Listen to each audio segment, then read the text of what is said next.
memory behind us.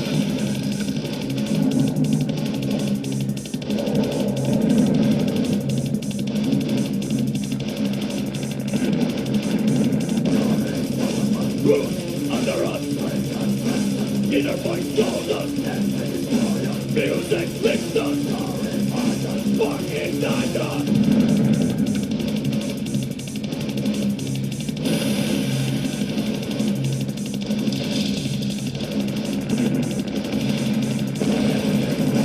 We must go on. We must go on. It's up to us. It's up to us. Hello everyone, welcome to the Hermit Cave, a new show, a GGN affiliate. I'm your host, Darko, and today is July 14th, 2013. I have a co-host or a guest, Mr. Ben, that's the name he'll go by. And today we'll be discussing chemtrails, what most people call chemtrails, but we'll get into the nitty-gritty about what these things are actually called, the patents for it, for what the experts call geoengineering and weather modification, terraforming. So without further ado, welcome, Ben, to the show. Thank you. Thank you. Well, a good place to start when exploring this issue, because it's something that we all, probably most people have questioned. Most people dismissed it, but some people want to scrutinize it further. It's a phenomena that occurs every day, planes flying overhead, and they're spraying aerosols. And we don't have a whole lot of information available to us on this particular policy that the scientific community is organized and has been doing so mostly privately, but also with some help from the government. A good place to start on this subject is with the National Academy of Science, which is one of the largest organizations in the scientific community. It's global. Many members of the scientific community participate in it. In 1992, they released a publication called Policy Implications on Greenhouse Warming, Mitigation, Adaptation, and the Scientific Base. And in this piece of literature, it's quite a thick piece of literature. It's 944 pages long. It's very technical, very boring, but there's a lot of good information in here as far as getting to the truth behind what is actually happening. And they get into the details of geoengineering as a method of mitigation for what is referred to as greenhouse warming. And in their list of policy recommendations for the United States, on page, I'm sorry, I thought it was page 59. Let me check here. Yes, here we go, page 59. Under the section of geoengineering, they recommend quite a variety of methods for sunlight screening that include space mirrors, stratospheric dust, stratospheric bubbles, low stratospheric dust, low stratospheric soot, cloud simulation, ocean biomass stimulation, and atmospheric CFC removal. And they go on to recommend particularly the spraying of well-spec materials, particularly in this piece of You said aluminum oxide, that's one of them? Yes, sir. Okay. Continue, please. Sorry, I had those little tech issues. Sure thing. Aluminum oxide, and they recommended as a mitigation method for greenhouse warming. You said this is with the materials that they're using, these particles are very cost effective, right? Yes, yes, they are. They actually praise it for its cost effectiveness, and I wish I could find the ratio.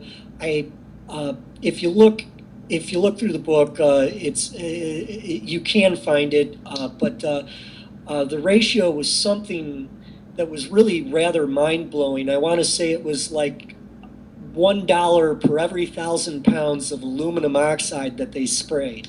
So it was extremely cost effective. So just I want to stop right there, Ben, and just kind of look at this from someone who either doesn't know about it or does know about it. The big question, of course, is consent, and nobody has really consented to this, and we're told that it's going to be done in the future. They're looking at all these crazy ideas. They usually use these really vague words as salts and spray ocean water, and it's really just an insult to all of our intelligence when we look up and we see that it's already taking place. So we talk about cost effective.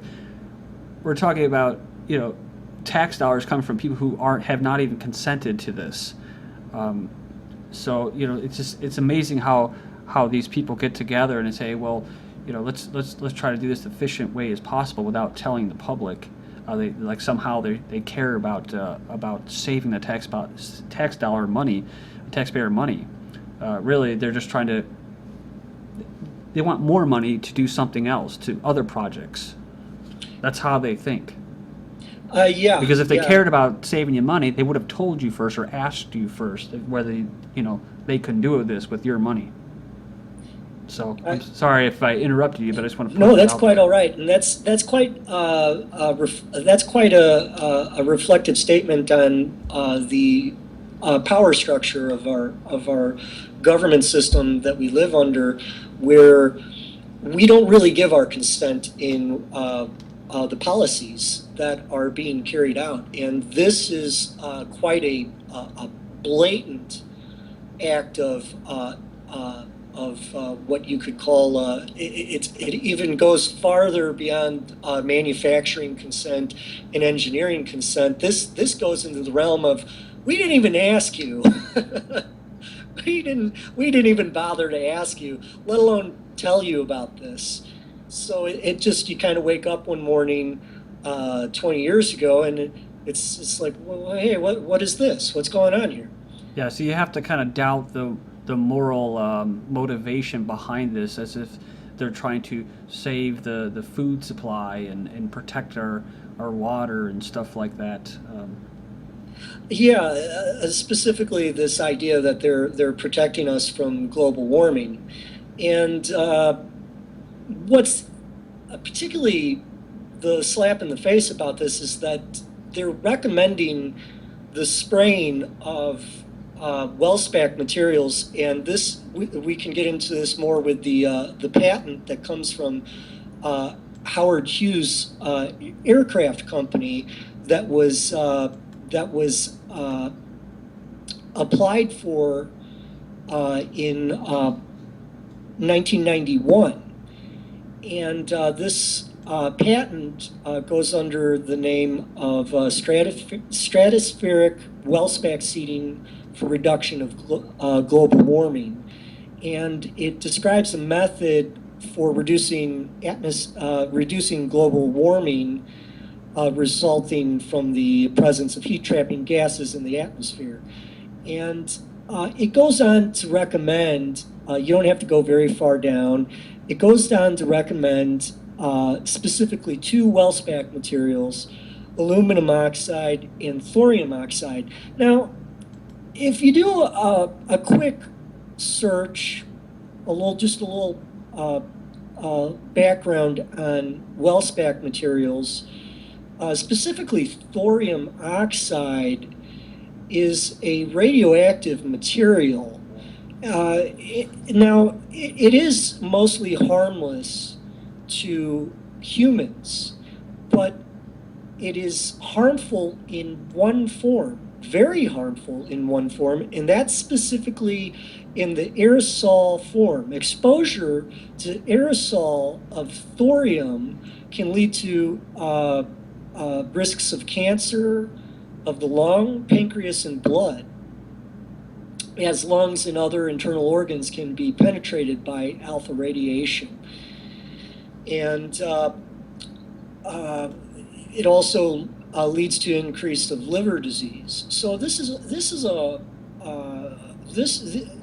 materials, including aluminum, which is known. It's been known for a long time that aluminum has damaging neurological effects. So what you're talking about is we're not going to really know the effects if they are taking place now, such as the common thing is the common symptom or disease that it's called Morgellons disease, and a lot of people have been afflicted by this. And of course, when they go to the doctor, all they get is more antibiotics. They get all kinds of pharma treatment. Of course, the doctor kind of just smirks and laughs and looks down on the individual who's suffering from this. And yes. So that's just in the current, this and the now. And just, it makes you wonder, like the cell phones and the UN and how they're going to come out and do this study and release the results of the research of the effects of radio frequencies and cellular frequencies from cell phones. It's going to be down the road. So there's going to be people walking around with tumors, and there's going to be people down the road, and they're going to be affected by these chemtrails. And what's going to become of this? I mean, are we ever going to know about it? Are they going to tell us about it after half of us are dead, or what's going to happen? We got about 3 minutes until we're going to take a break here and return. And I just wanted to throw it out there that I came across an article from, I think it's aircrap.com. It was about Snowden, Mr. Snowden, the whistleblower. And he was basically, I tried to look for the article. I have it up right now for you, but it was pulled. Oops, it's no longer available. So maybe it is now, but it wasn't last night. And it basically says that, they're not, he said that he was not, he noticed that there was no regulation, there was no oversight, and that's what he came up with. But of course, he believed in the lie that it's for climate change, which is pretty unfortunate. But so we got about 2 minutes left, and if I don't know if you wanted to tail off that or segue off that. Oh, sure, yeah. It's interesting, just as you'd mentioned about the World Health Organization. Taking the position that it will not release any studies on the effects of microwaves on human beings until, I believe, 2030. So it's quite down the road. And the effects of what we're experiencing from geoengineering and weather modification, I think are really quite evident when you see that anything from any kind of condition, respiratory condition, from bronchitis to asthma to weakening people's immune systems is a big one. Immune systems, making them and sleepy. any kind of disorder related to that, increases in cancer. And all of these are just largely being ignored and dismissed as conspiracy theories. So there's no real serious discussion about it. There is no serious discussion of these subjects. Right. And it's largely dismissed. It's not. There is no debate. There is no official debate on these subjects happening, except within tight scientific circles, and it's not really a debate, it's a discussion, and they mostly discuss it in terms of what can we do next. It's not a discussion of what kind of effects it's having on the population. And we got about 20 seconds left here, Ben, and just with that, I'd like to thank people for tuning in to this first episode. There'll be a come back after the break. This is the Hermit Cave Radio, a GGN affiliate. I'm Darko. Please join us after the break.